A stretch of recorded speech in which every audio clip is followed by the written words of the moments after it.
Hello, मी तुम्हाला आज काही अशा गोष्टी सांगणार आहे, ज्यामुळे तुम्हाला कळेल की तुमच्या ब्रेनमध्ये डोपामाइन सिस्टम ओव्हरलोडेड आहे.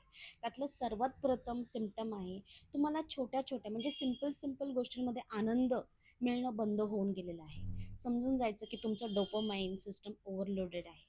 दुसरी म्हणजे तुमचा कोणत्याही गोष्टीत फोकस लागत नाही. अगदी 2 पेजेस रीड करायचं म्हटलं तरी तुमच्या जीवावर येतं.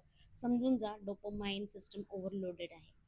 तिसरी गोष्ट म्हणजे जेव्हा तुम्ही एखाद्याशी कम्युनिकेशन करता, त्यावेळेस सतत तुमच्या डोक्यात चालू असतं, की हा समोरचा माणूस कधी बंद होईल बोलायचा आणि मला कधी चान्स मिळेल बोलण्यासाठी. समजून जा डोपामाइन सिस्टम ओव्हरलोडेड आहे. चौथी गोष्ट तुम्हाला शांतता बिलकुल नकोशी वाटते, खायला उठते. म्हणजे तुम्ही शांत राहूच शकत नाही. सतत तुम्हाला कोणाच्या ना कोणाच्या सहवासाची गरज आहे. समजून जायचं की डोपामाइन सिस्टम ओव्हरलोडेड आहे. आणि 5वी इम्पॉर्टंट सिम्प्टम आहे इमोशनल ईटिंग. सतत तुम्हाला गोड खावंसं वाटतं, आईस्क्रीम, चॉकलेट किंवा जंक फूड. समजून जा डोपामाइन सिस्टम ओव्हरलोडेड आहे.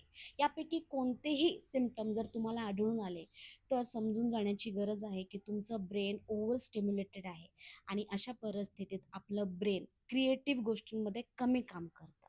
तर अशाच इम्पॉर्टंट टिप्ससाठी भेटूयात नेक्स्ट व्हिडिओमध्ये. तोपर्यंत बाय.